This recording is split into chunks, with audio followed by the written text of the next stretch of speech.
Olá, sejam todos muito bem-vindos. Começa agora mais um episódio do Pais Profissionais, o podcast de formação de pais do Colégio do Bosque Mananciais. Aqui, a gente fala do que realmente importa: como educar os filhos com liberdade, caráter e propósito. Se você é pai, mãe, avô, educador, esse espaço é para você, porque educar não é só uma tarefa do dia a dia, é uma missão. E a gente quer estar ao seu lado nessa jornada. Hoje, vamos abordar um tema profundo e muitas vezes desafiador, mas essencial: a educação da sexualidade. E o nosso olhar aqui é muito claro: uma educação da sexualidade centrada no caráter. A virtude que guiará a nossa conversa de hoje é a grandeza de espírito, ou seja, a capacidade de enxergar a vida com um horizonte amplo, integrando corpo, mente, afetividade e espiritualidade.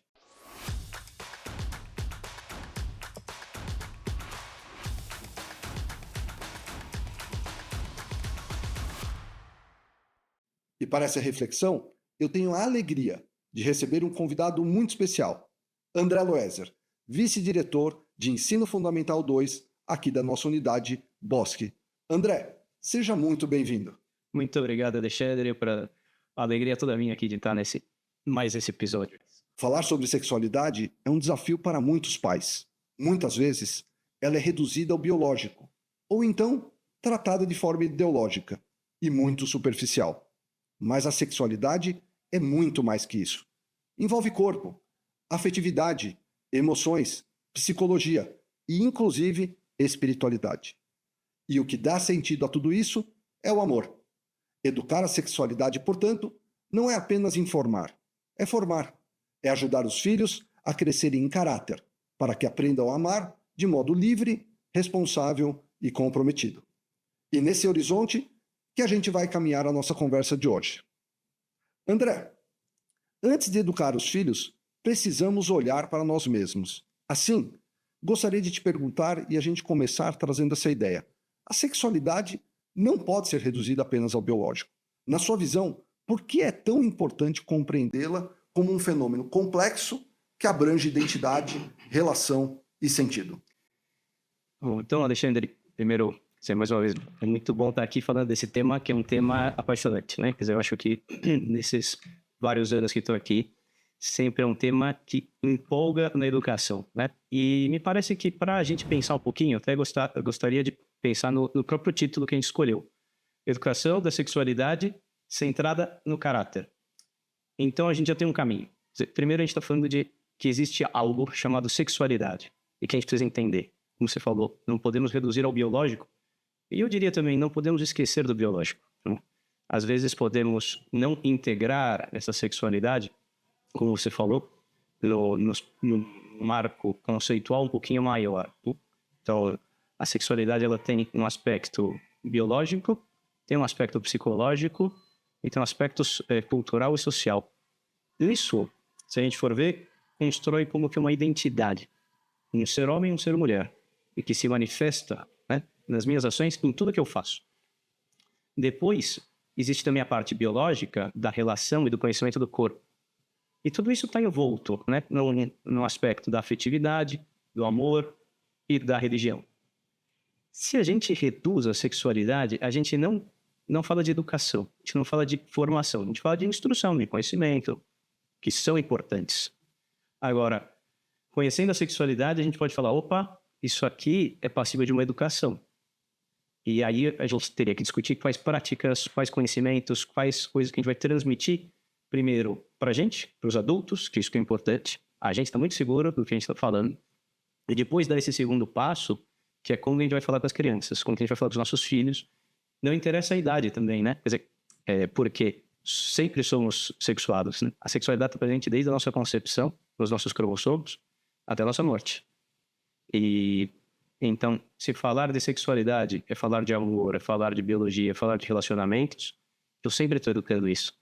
E esse é o ponto central, né, de quando a gente trata desse tema, né? Sim, porque senão podemos cair num risco de pensar que a sexualidade são algumas conversas que eu tenho que ter. Sim, temos que ter, tipo, a gente pode falar um pouquinho mais disso, de quais conversas, quando e tal, Mas essas conversas precisam ser permeadas de uma atitude perene, né?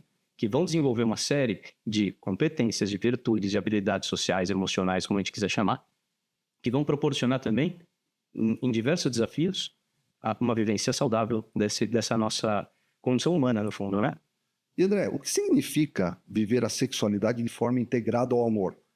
Não é apenas prazer ou a curiosidade. O segredo aqui é viver a pureza? Então, isso eu concordo plenamente. Quer dizer, a palavra integração é uma palavra que pode ter vários significados, né? Desde o transporte urbano, que a gente pega integração, até no sentido das ciências sociais, ou na filosofia, na história, na biologia.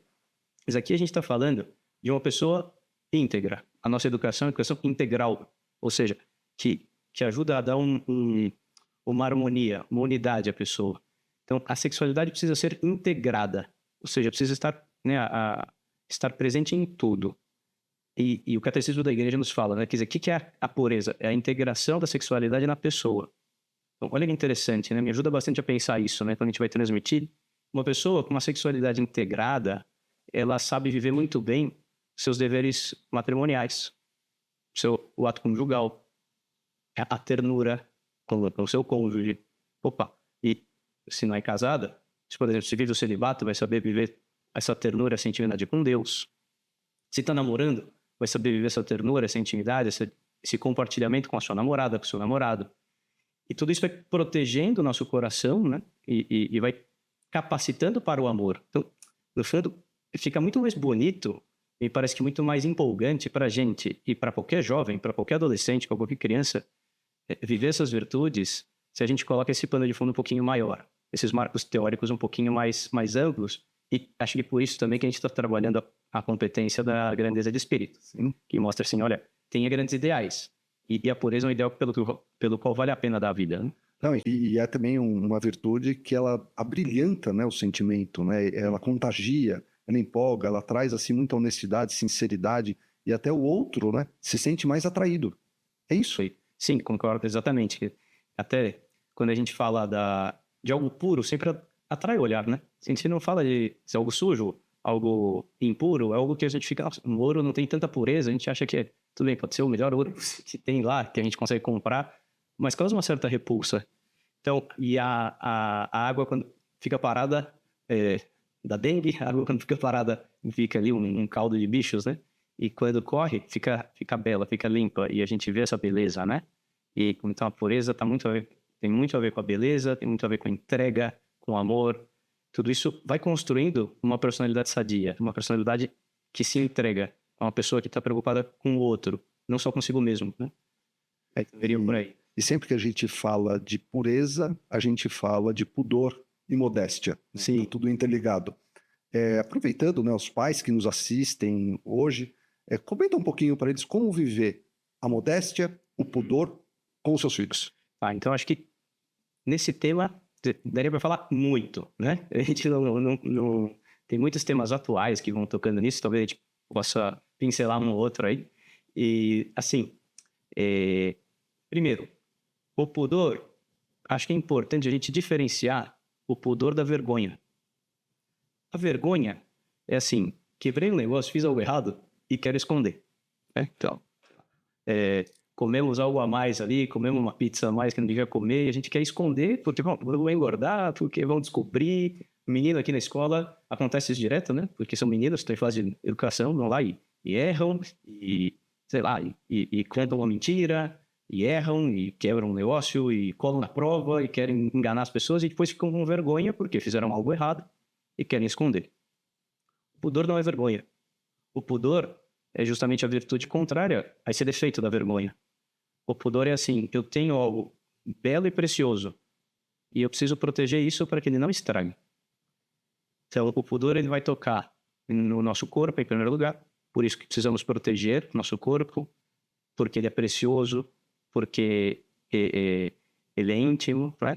Depois, o pudor não é só físico, o pudor também é da intimidade. Com quem eu falo, com quem que eu divido a minha intimidade? Com quem eu confio. Então, às vezes a gente fala que as crianças não têm um pouquinho de filtro, né? Elas estão montando coisas por aí de tudo que a gente faz em casa, né? Então é verdade. Elas não aprenderam o pudor. Então, o pudor, por exemplo, no vestir, né? É uma coisa que toca muito, né? E a gente teria que pensar, mais que cair em regras, eu acho que isso é um tema que algumas regras a gente tem que ter, mas cair em extremismos do que pode ou não pode, de qual é o tamanho, de o que a gente pode mostrar, o que não pode, é pensar assim, com isso aqui, esse modo como eu me visto, eu valorizo o meu corpo, ou seja, eu dou o devido dom para ele, eu protejo ele. E tem uma coisa que eu acho que é importante, perdão, coisa que é importante é que, nessa questão do pudor, os homens e as mulheres, eles têm uma coisa muito diferente. É o seguinte, nós homens gostamos de olhar, né? E faz parte da nossa natureza masculina o olhar meio que predador, digamos assim, né? De buscar, de ir atrás. As mulheres querem ser vistas, querem ser olhadas. Então, se não existe pudor da mulher, se não existe pudor do homem, a gente corrompe o olhar. E corromper o olhar é corromper a pureza, é corromper o interior. É pelo olhar que o mundo entra na nossa vida. Então a gente vê assim, nossa, como é importante ensinar desde pequeno a se vestir bem, a ter bom gosto no vestir, a estar mais ou menos na moda, digamos assim, né? Por exemplo, uma coisa que na escola, por exemplo, ajuda a viver o pudor, o uniforme. Em casa, vai ser aprender a se trocar no quarto, a não se trocar na frente das irmãs, dos irmãos, também com os pais, né? A usar corretamente o banheiro, né? Sozinhos, né? Então, também, porque também tem que ensinar, claro, tem a idade lá que precisa ensinar a dar banho, etc e tal, isso faz parte da vida, né? E são pequenos, né? Mas depois que já tem essa autonomia, né? Que eu digo, eu gosto de uma palavra para educação infantil, a gente pode reduzir em autonomia, aprender a fazer as coisas sozinhos, né? Então vai lá e aprende a ir no banheiro sozinho, a se trocar sozinho, a comer sozinho, né? Isso tudo vai passar pela educação infantil. Depois ali, que já ensinou isso, que faça sozinho as coisas, para aprender a perceber como é valioso aquele corpo dele. E ensinar o nome das partes do corpo. Isso desde pequeno, com os nomes corretos, né? Não ficar inventando, claro, pode facilitar às vezes a comunicação, né? Mas já estou me estendendo muito aqui, mas esse tema do pudor também tem um final que eu diria que, assim, uma das melhores maneiras de se prevenir abusos é educar no pudor. Porque o pudor vai te ajudar a valorizar e a viver a sinceridade com o meu corpo. E se algo acontecer, eu vou ter confiança para contar. Perfeito, perfeito. E nesse ambiente, você relaciona a formação do caráter a uma vivência saudável da sexualidade. Como então conduzir essa formação dentro da família? E aí eu queria que você conversasse diretamente, né, com os pais que nos assistem, porque acho que tem uma riqueza de indicar para eles caminhos para eles viverem melhor esse assunto dentro do próprio ambiente familiar deles. Então, queridos pais, aqui algumas ideias, né? Perdão. A ideia é, a gente precisa fomentar em todos nós, né? Mas a gente está pensando um pouquinho assim, penso nos alunos, vocês pensam no filho de vocês, né? Precisamos formar homens de caráter, mulheres de caráter. E isso me parece que é a grande chave para proporcionar uma sexualidade saudável, sadia, né? Isso não sou só eu que falo, quer dizer, tem muita literatura sobre isso. Os autores do Quero Querer, acho que Carlos Beltramo, Joaquim Deirala, são grandes referências nesse assunto, né? Também a professora Cristina Lopes Burgo, da Universidade de Navarra, são várias outras. Teria muitas referências, a gente pode até mandar. Mas se a gente não olha para a sexualidade com essa grandeza de horizontes, a gente vai cair apenas na informação biológica. E isso não proporciona ferramentas, digamos assim, para que as crianças vivam as virtudes que vão permitir superar os desafios, porque vão acontecer esses desafios nesse campo. E se desenvolvam naturalmente, né? Sim, então ensinar o menino a ser sincero, ensinar o menino a ser temperante, desde pequeno, fomentar a liberdade. O que é fomentar a liberdade? Seguinte, qualquer escolha que eu tomo, eu escolho algo e renuncio a outro. Se desde pequeno ele pode escolher bala ou fruta, sei lá, bicicleta ou futebol, escolher um significa renunciar ao outro. E suas consequências. E suas consequências, exatamente. Porque depois, quando eu for escolher minha namorada, for casar, eu tô dizendo sim para uma e não para todas as outras. E eu fui treinando nas pequenas coisas. E quando eu tiver uma pressão do ambiente na universidade, que às vezes as pessoas têm medo, né, de como que meu filho vai se portar na universidade, né? Então, se desde pequeno eu fomentei a liberdade, eu fomentei o caráter, a sinceridade, o trabalho, a generosidade, todas essas virtudes que a gente vai trabalhando ao longo do ano e da vida, isso permite viver uma sexualidade integrada, como a gente falou, permite viver a castidade. Então, vamos dar um passo atrás. Às vezes a gente está olhando muito para um lado e fomentando muito assim, não, só o aspecto biológico e caindo em, né, em apenas aspectos assim de saúde, que são importantes, que tem que falar, que tem que explicar. Mas se a gente não fala dos bons hábitos, do amor e da espiritualidade que tem por trás tudo isso, a gente Não é completo, não né? é completo. E pegando esse gancho, André, um dos grandes males dos nossos tempos modernos é a pornografia, né? E a gente vê que esse é um problema crescente, muito grave, que ele destrói famílias, né? No final do dia, porque destrói a própria pessoa humana. Sim. Como que, no teu entendimento, isso afeta os jovens e também os adultos? Alexandre, isso eu acho que é muito importante falar, porque o efeito da pornografia nas crianças, eu acho que todos que estão nos escutando aqui já sabem. Quer dizer, toda a questão da neuroplasticidade, da poda neuronal, sei lá, da dopamina, tudo isso eu acho que muita gente já sabe. E às vezes a gente se preocupa apenas com as crianças e nós adultos. E quantos casamentos se destroem, né, por causa da pornografia? E quantos relacionamentos? E assim, existem muitas associações que falam disso, né? Tem uma associação que eu já fiz alguns cursos, estudei, Dale una vuelta, em espanhol, né? Quer dizer, dá a volta, dá a girada aí, né? Tem um material que fala sobre os 10 mitos da pornografia, né? Então, e vai falando várias coisas. Os primeiros são só para os adultos. Quer dizer, não, que isso vai melhorar meu relacionamento, vai me dar, sei lá, desculpa ser um pouquinho vulgar aqui, mas vai me dar ideias, ou não acontece nada porque eu sou maior de idade. Mas espera aí, na verdade isso está alimentando cada vez pior o teu cérebro de porcarias, desculpa falar assim, de besteiras, de tá ajudando você a ter um imaginário cada vez mais corrompido do que é o amor. E além de aumentar a violência, essas coisas que a gente nem precisa entrar em detalhes, mas vamos voltar um pouquinho também. Como a gente começou a falar, somos únicos, né? Então, somos uma pessoa integral. Se isso afeta, por exemplo, a minha espiritualidade, isso me afeta como um todo. Se isso afeta meu relacionamento com a minha esposa, com meus amigos, com o meu trabalho, isso me afeta como um todo. A gente não pode ficar separando. Tudo bem que às vezes, quando a gente fala, por exemplo, principalmente da educação do caráter, os principais teóricos dividem, né? Caráter intelectual, moral, social, tal. Mas que no fundo tudo isso vai te levar à virtude.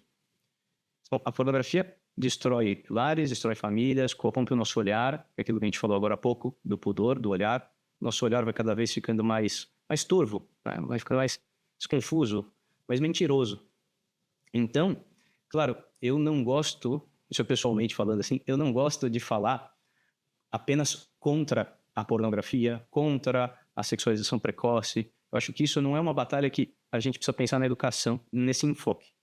Porque quando a gente está falando contra, a gente não está falando a favor das coisas. Eu estou falando a favor de caráter, falando a favor de pureza, de amor, de carinho, de ternura. De entrega. Muito bem. É isso tudo que a gente está falando, né? Então vamos tomar cuidado com esse tema, porque senão a gente fica assim, um pouco assim, educar a sexualidade é impedir que meu filho se contamine. Não, educar a sexualidade é fortalecer as pessoas com o que elas têm de bom, que a sexualidade é um dom de Deus, é uma coisa espetacular que a gente tem, e cada um tem que viver de acordo com a sua chamada pessoal, com a sua circunstância concreta. E também acho que tem um ponto, né, que isso afeta muito, que é contra a ternura, o carinho. Então a pessoa passa a ser menos carinhoso, menos cuidadoso com a esposa ou pelo cônjuge, né? E isso até é um mau exemplo dentro da família, né? Porque os filhos estão vendo, né, e vê aquela relação menos carinhosa, menos apaixonada, menos aquele vislumbre, né, diário, né, pelo seu parceiro, né? Exato. Como que eu cumprimento minha esposa, como que eu demonstro meu carinho, e vice-versa, a esposa também, né? Tudo isso é educar a sexualidade do teu filho. Quer dizer, como que você trata as mulheres em geral? Pensando num homem aqui, né? A tua esposa é de um jeito, e todas as outras é de outro, a tua mãe é de outro, a tua irmã é de outro. E ver isso, e falar, nossa, que coisa bonita. É assim que se relaciona um homem, é assim que funciona uma mulher. Então, isso Isso é muito bonito. Então, voltando ali que a gente conversou no início, né? Que desafiador, mas que empolgante, que desafiador, mas que bonito. E é isso que a gente gostaria de conseguir numa comunidade pensando isso, né? Que a sexualidade é constitutiva da pessoa, é uma coisa muito linda e maravilhosa e que é passiva de educação. Então, precisamos estar atentos a esse tema. E, Loisa, como que lidar com o constrangimento ou até o pudor de certas perguntas, né? Então, exemplo, uma situação no que os pais veem seu filho ou sua filha com um comportamento diferente e que, aos olhos dos pais, tem uma conotação sexual. Tá. Então, isso eu acho que é importantíssimo participar do Conversas Completas, que é o nosso programa aqui do nosso colégio, mas também porque a gente tem algumas ideias que proporcionam isso. Primeiros passos. Eu acho que, assim, às vezes a gente tem medo das perguntas, mas para pra pensar na tua família, no teu filho, na tua filha, quantas vezes ele perguntou já alguma coisa sobre isso? A gente tem medo das perguntas, mas elas nunca ocorreram. Então, antes de ter medo das perguntas, tem iniciativa de proporcionar conversas. Isso acho que é um primeiro passo. Intimidade com os filhos, né? Ser amigo, né? Genuíno, né? Amizade genuína. E se existe um clima de confiança, de amizade, eles perguntam. E também a gente consegue proporcionar essa conversa. Então, senão, fica uma coisa muito, muito difícil. Né? Você nunca conversa com o teu filho, nunca conversa com a tua filha. Quando vai conversar, é para falar de sexualidade, de intimidade, de partes íntimas. Ninguém se sente confortável, mesmo sendo filho. A gente precisa conquistar essa amizade. A amizade não é dada pela paternidade ou pela maternidade. Depois, essas conversas têm que ser preparadas, pai e mãe. Pai e mãe têm que conversar, porque senão, às vezes tem meninos que se sentem mais à vontade de falar disso com o pai ou com a mãe. Mas se eles não se sentem à vontade de falar com qualquer um dos dois, eles vão falar com quem? Então, o pai e a mãe têm que conversar entre eles e falam quem vai ter essa conversa, quando, né? Claro que a gente falou, né? Não existe idade perfeita, correta, porque cada um está num desenvolvimento, cada criança tem a puberdade entra num momento ou no outro, tal. Mas a gente tem que ter umas idades balizas, assim, né? A partir dos 6, 7 anos, a gente precisa ter uma conversa explicando, né? Como os bebês entram e como eles saem, digamos assim. Depois, ali nos 8, 9, 10, para as meninas por aí, para os meninos às vezes um pouquinho mais tarde, por causa do desenvolvimento da puberdade, algumas conversas sobre a puberdade, a adolescência, as mudanças hormonais, né? Depois, e que isso tudo é natural. Isso tudo tem que ser muito natural, porque se é forjado, é muito estranho. É isso que a gente estava falando. Quer dizer, não, é invasão. Filho, senta aí, eu vou te explicar umas coisas, e assim, sei lá, em público. Não, e não é uma conversa, são várias. Agora, claro, tua pergunta também é o seguinte, e se eu vejo algo e, nossa, meu filho fez algo estranho, tá consumindo um conteúdo que eu não esperava que ele consumisse, algumas palavras... Abrir a porta do quarto e... Tem algo estranho, tá querendo, sei lá, tá na adolescência, tá querendo sair, e não sei com quem, e fala muito de uma pessoa ou de outra. Acho que assim, primeiro, não se escandalizar. E, sei lá, você vê o seu filho cometendo algum erro, e você diz, nossa, que absurdo, seu sujo, seu feio. Bom, legal. Acabou a comunicação, né? Porque, em geral, quando a pessoa está fazendo algo assim, ela não está bem. Ela está se sentindo mal. Então, assim, uma conversa que eu lembro que um pai me falou, né? Que viu que o filho estava consumindo pornografia. E ficou sabendo. Já faz anos isso, né? Mas, e depois viu e não falou nada na hora. O filho guarda o celular, tal, não sei o quê. Claro, aquele constrangimento do filho, do pai, obviamente. Não lembro agora se dia seguinte, uns dias depois, assim, mas foi rápido, obviamente foi naquele período, falou, vem cá, vamos conversar, vamos tomar um sorvete, tomar uma Coca-Cola, vamos tomar um suco, vamos passear. E aí nessa conversa, filho, deve estar muito chato o ambiente em casa, né? O que você quer que eu ajude a proporcionar um ambiente melhor? Talvez eu estou trabalhando demais. E aí começou a falar, quer dizer, e o menino estava com uma série de dificuldades de relacionamento por causa disso. Então, você vê que, assim, eu achei espetacular, né? É edificante isso, né? Edificante porque fala assim, olha, o pai entendeu que a criança não está bem fazendo algo que vai contra a integridade dela mesma, né? E a gente pode, às vezes, ficar se preocupando de uma maneira egoísta, desculpa falar assim, mas às vezes a gente, educador, é egoísta. Porque pensa assim, eu tô fracassando porque ele tá errando. Eu falei, não, se eu não aproveito o erro dele para ajudá-lo a crescer, aí sim que eu tô fracassando. Assim, não, porque meu filho não pode errar. Não, teu filho vai errar várias vezes. Nossos alunos erram várias vezes. Nós erramos muitas vezes. E, graças a Deus, teve alguém que nos ajudou e falou assim, olha, não é por aí, é por aqui. E nos compreendeu e nos desculpou. As oportunidades de crise, os momentos de crise são oportunidades de educação. O filho começa um vocabulário que não fala, uns palavrões, umas expressões grosseiras. Opa, é um momento de ter uma conversa dessas. Ou, sei lá, tá querendo sair com pessoas que você não confia muito. Bom, momento de conversar com ele. Provavelmente tem falhas no caráter, ou coisas que o caráter dele ainda não chegou, e que, no fundo, tá precisando de você. Tá gritando assim, olha, me ajuda, por favor. E nessa formação das virtudes, a gente tem uma característica muito importante, a castidade. Sim. Né? E a castidade muitos confundem com repressão. Queria que você falasse um pouquinho dessa questão, amar com liberdade e decisão versus castidade com repressão. Tá, não, isso eu acho que é muito, é muito bonito também. Mais uma vez, né? Eu tô repetindo essas palavras, desculpa se estou um pouquinho cansativo, mas é beleza, amor, né? Carinho, entrega. E a castidade, Santo Tomás, na Suma Teológica, ele fala uma coisa interessante. A castidade é um nível, é o principal nível da virtude. Então, seriam 4 níveis. Vou começar de baixo para cima, tá? Existe a luxúria, que é o vício. A pessoa está entregue aos vícios, não consegue se controlar, não tem domínio sobre a sua sexualidade, não domina seus impulsos. Perfeito, acho que é bem claro de entender. Acima você tem a incontinência.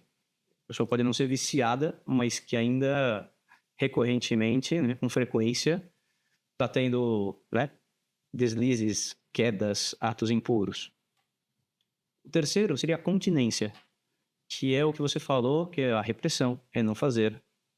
Assim, eu não vou fazer essas coisas que são erradas. Por exemplo, tudo bem, já é alguma coisa. Agora, a virtude mesmo, que é a castidade ou santa pureza, esse quarto mais elevado, é a virtude. Porque assim, eu quero viver isso porque eu sei que é bom, porque isso me proporciona o amor, isso me permite amar, aprender a amar e ser amado. Então, a pureza, a castidade, não é mais negação, mas afirmação. Do que? Do amor. E por isso positivo. E por isso positivo.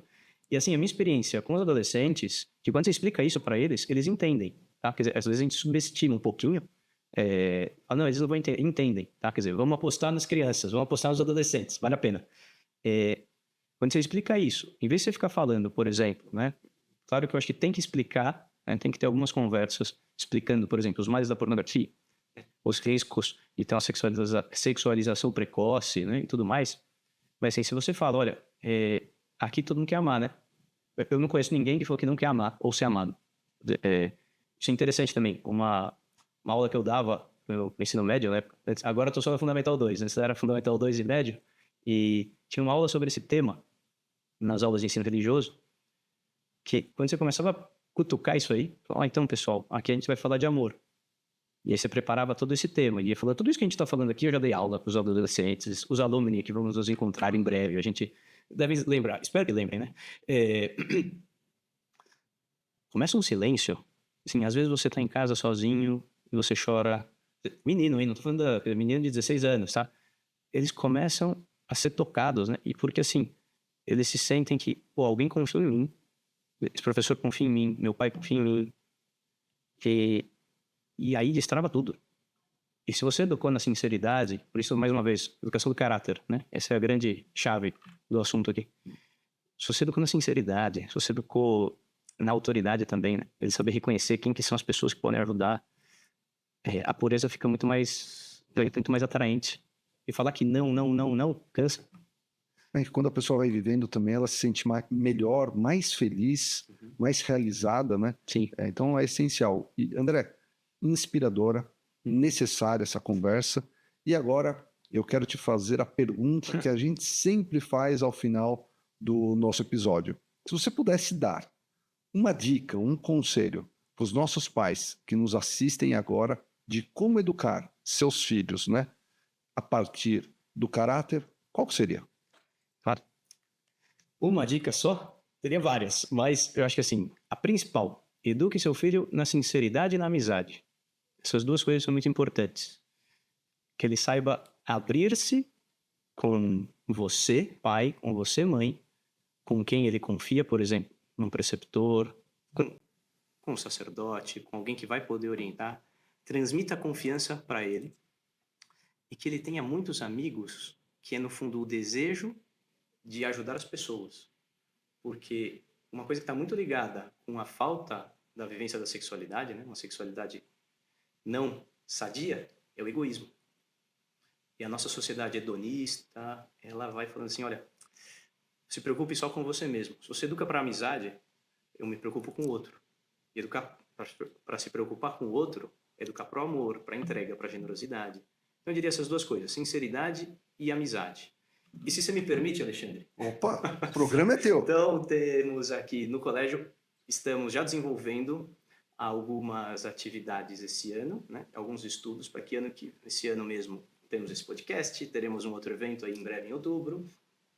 E o ano que vem a nossa proposta é oferecer para os pais do nosso colégio um curso com todos esses temas muito mais explicados, muito mais desenvolvidos, estruturados, na base teórica da Universidade de Navarra e entre as experiências que nós professores temos aqui nesse campo. Então também fica aí uma dica concreta, um spoiler aí, espera um pouquinho. Em 2026? Em 2026. Olha lá, hein? Olha a promessa do André aqui, spoiler no programa. André, prometido. André, é muito bom tê-lo aqui no programa, assunto inspirador e muito relevante, imperativo para as famílias. E se esse episódio fez você, pai ou mãe, refletir sobre o amor como centro da sexualidade, sobre a importância da fé nesse caminho, ou sobre um gesto concreto que pode fazer já em casa, então a formação já começou, aí dentro da sua própria família. Quero novamente agradecer ao Loeser por trazer com tanta clareza e profundidade um tema que exige coragem e grandeza de espírito.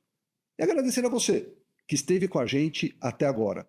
Nosso podcast continua com mais conversas como essas de hoje, com mais experiências e mais ferramentas para te ajudar na missão de formar filhos felizes.